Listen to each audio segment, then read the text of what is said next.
دوستو 21ویں صدی کے اس سائنسی دور میں اگر ہم آسمان پر نظر دورائیں تو ہمیں وسیع کائنات کی چادر دکھائی دیتی ہے جس میں لاکھوں ستارے جگمگا رہے ہیں، اور کیا معلوم انہی جگمگاتے ستاروں کی آغوش میں پائے جانے والے کسی سیارے پر زندگی کی دریافت ہو جائے۔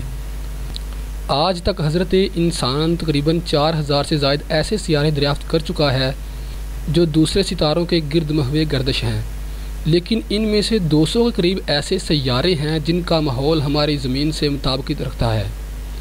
لیکن اگر ان سیاروں پر زندگی کے بنیادی عناصر ہوں گے تو یقیناً زندگی کی کوئی نہ کوئی شکل بھی نشو و نما ضرور پا رہی ہوگی۔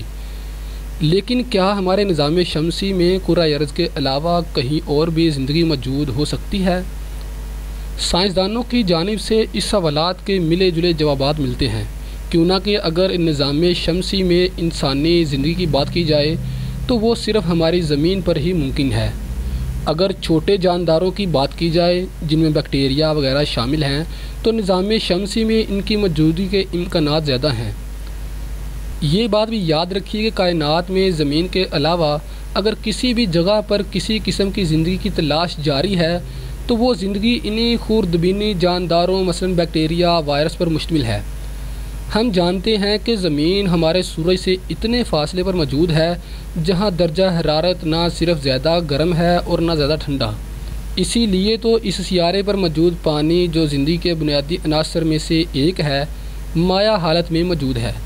لیکن اگر ہم سیارہ عطارد اور زہرہ کی بات کریں جو زمین کے مقابلے میں سورج سے زیادہ قریب ہیں تو ان سیاروں پر گرمی کی شدت دیکھ کر اس بات کا تصور کرنا محال ہے کہ ان پر زندگی موجود ہو سکتی ہے۔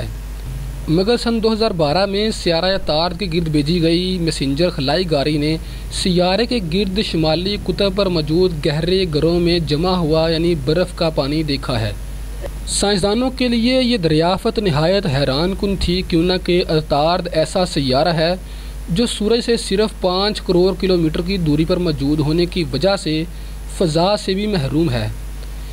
اسی سیارے پر دن اور رات کے درجہ حرارت میں تقریباً 400 ڈگری سینٹی گریڈ کا فرق بھی ہے۔ لیکن برف کی دریافت کے بعد سائنسدان اس بات پر غور کر رہے ہیں کہ اگر سیارے پر پانی موجود ہے تو یقیناً زندگی کے امکانات بھی ہوں گے۔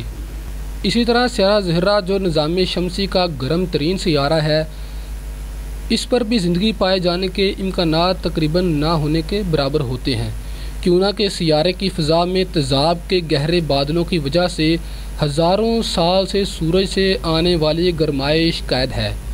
یہ سیارہ حجم میں ہماری زمین کے برابر ہے، مگر دونوں سیاروں کے فضائی ماحول میں بہت زیادہ فرق بھی ہے۔ اس سب کے باوجود سائنسدان پر امید ہیں کہ شاید اس گہرے بادلوں میں کہیں ایسی جگہ بھی موجود ہو جہاں زندگی پھل پھول رہی ہو۔ اس کے بعد اگر نظام شمسی کے چوتھے سیارے سیارے مریخ کا جائزہ لیں تو اس سیارے سے تو آئے روز کوئی نہ کوئی تازہ ترین خبریں موصول ہوتی رہتی ہیں۔ اس سیارے پر مختلف خلائی اداروں کی جانب سے خلائی گاڑیاں بھیجی جا چکی ہیں، جن میں سر فہرست امریکی خلائی ادارہ ناسا ہے، جس کی جانب سے اس سیارے پر مختلف خلائی اداروں کی جانب سے آئے روز مختلف خلائی گاڑیاں بھیجی گئی ہیں، جن میں سر فہرست امریکی خلائی ادارہ ناسا ہے، جس کی جانب سے بہت سے ریورز مریخ کی سطح پر چلنے والی گاڑیاں بھیجی جا چکی ہیں۔ ان گاڑیوں کی مدد سے مریخ پر ماضی میں موجود پانی کے دریاؤں، مریخ کی سطح کے نیچے پانی کی موجودگی اور اسی طرح کی بہت سی دریافتیں بھی کی جا چکی ہیں۔ مریخ کے بعد نظام شمسی سے باقی چاروں سیارے چٹانی نہیں بلکہ گیس کے بنے ہوئے ہیں، جس کا مطلب یہ ہے کہ ان سیاروں پر کوئی خلائی گاڑی نہیں اتر سکتی۔ جس طرح 1959 میں چاند پر اپولو 11 کی گاڑی اتاری گئی، یا 2000 کے بعد سے مریخ پر مختلف قسم کی گاڑیاں اتاری جا چکی ہیں۔ سائنسدانوں کو ان سیاروں میں اگرچہ زندگی کے امکانات نہیں ملے، لیکن عین ممکن ہے کہ ان سیاروں کے گرد چکر لگانے والے چاند کسی طرح کی زندگی کو چھپائے ہوئے ہوں، جس پر سے سائنسدان عنقریب پردہ اٹھائیں گے۔ ہم جانتے ہیں کہ نظام شمسی کے 5ویں اور سب سے بڑے سیارے سیارہ مشتری پر بہت بڑا طوفان برپا ہے، جو تقریباً 350 سالوں سے قائم و دائم ہے۔ لیکن لیکن اسی خطرناک سیارے کے ایک چاند پروپا پر زندگی کے کچھ بنیادی عناصر کی بھی معلومات ملی ہیں۔ بہت سی خلائی گاڑیوں سے ملی، لیکن مشتری کے اس چاند پر زندگی کی تلاش کے لیے امریکی خلائی ادارہ ناسا چند سالوں بعد ایک خلائی مشن بھیجے گا۔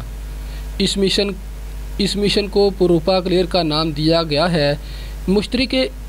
مشتری کی طرح زحل کا ایک چھوٹا اور برفیلا چاند انیلیسا 10 بھی اپنی 15 اور 20 کلومیٹر موٹی برف سے بنی ہوئی کرسٹ باہر کی سطح کے نیچے گرم پانی کے سمندر چھپائے ہوئے بیٹھا ہے، جس میں بہت سے نامیاتی مالیکیولز بھی موجود ہیں۔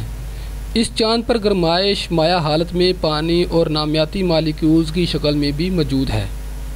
کیا پتہ کہ آنے والے سالوں میں زمین کے علاوہ نظام شمسی کے کسی سیارے پر زندگی کی دریافت ہو جائے۔ دوستو، ویڈیو پسند آنے کی صورت میں ہمارے یوٹیوب کے اسمن فری چینل کو لائک کیجئے، سبسکرائب کیجئے اور بیل آئیکن پر ضرور کلک کیجئے۔